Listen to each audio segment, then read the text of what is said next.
Saint মার্টিনে পর্যটন নিয়ন্ত্রণ নিয়ে যিনি কথা বলেছেন, আপনাকে আমি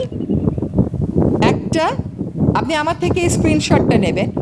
থাইল্যান্ডে শুধুমাত্র এই বছর 11টা প্রবাল আছে এমন দ্বীপে পর্যটন বন্ধ করে দিয়েছে। কেন? কারণ ওখানে 11% 10% প্রবাল ব্লিচিং হচ্ছিল। ব্লিচিং মানে হচ্ছে প্রবালের থেকে অ্যালগি যখন সরে যায়।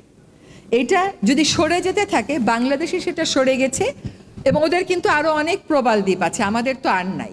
45% কিন্তু সরে গেছে বাংলাদেশ থেকে, প্রবাল ক্ষয় হয়ে গেছে। প্রবাল আবার ফিরিয়ে আনা সম্ভব যদি আমরা অর্থনৈতিক কর্মকাণ্ড সেখানে নিয়ন্ত্রণ করি। এবং শুধু থাইল্যান্ডের একটার নাম বলি, আপনারা চিনবেন, ক্র্যাবি আইল্যান্ড, নাম শুনেছেন না? মোস্ট পপুলার ট্যুরিস্ট স্পট, সেটা তারা নিয়ন্ত্রণ করে দিয়েছে, বন্ধ করে দিয়েছে। আমরা কিন্তু বন্ধ করি নাই। আমরা বন্ধটা কোথায় করলাম বলেন?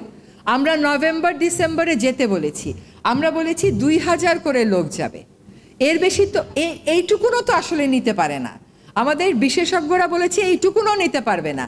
এবং এই 45% প্রবাল ক্ষয়িত হয়ে গেছে। 2045 সাল নাগাদ এই পুরো প্রবাল ক্ষয় হয়ে সেন্ট মার্টিন ডুবে যাবে। আমি জিজ্ঞেস করি, তখন যারা সেন্ট মার্টিনে থাকেন স্থানীয়, তখন তাদের কি হবে? আজকে যে পর্যটন ব্যবসায়ীদের কথার সাথে কথা মিলিয়ে এই কথাগুলো বলছেন, তখন আপনারা কি করবেন? তখন স্থানীয়রা যারা আছে কি করবেন?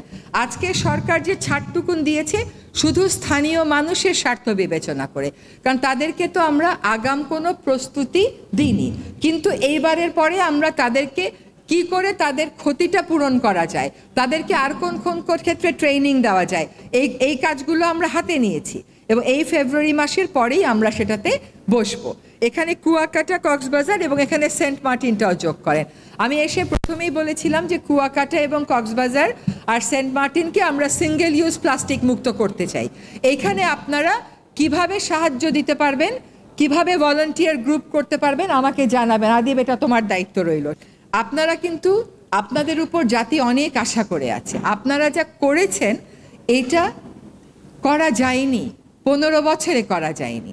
সুতরাং এত বড় একটা কাজ করে ফেলেছেন, ভবিষ্যতে আরও বড় কাজ করবেন। মানুষের সেটাই আপনাদের কাছে প্রত্যাশা। যদি সত্যি বড় কাজ করতে হয়, ব্যক্তি স্বার্থকে নিচে রাখতে জানতে হবে, গোষ্ঠী স্বার্থকে, কমিউনিটি স্বার্থকে আর রাষ্ট্রের স্বার্থকে প্রাধান্য দিতে হবে। ঠিক আছে?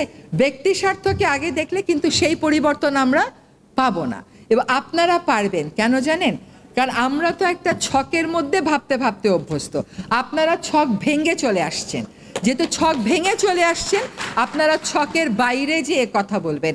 ছকের বাইরে যখন একটা কোম্পানি এসে আপনাকে কথা বলে এইটা করলে ক্ষতি হয়ে যাবে, কোম্পানির কথাটা চিন্তা করবেন যে ও কেন বলছে, বিপরীতে যুক্তিগুলো কি।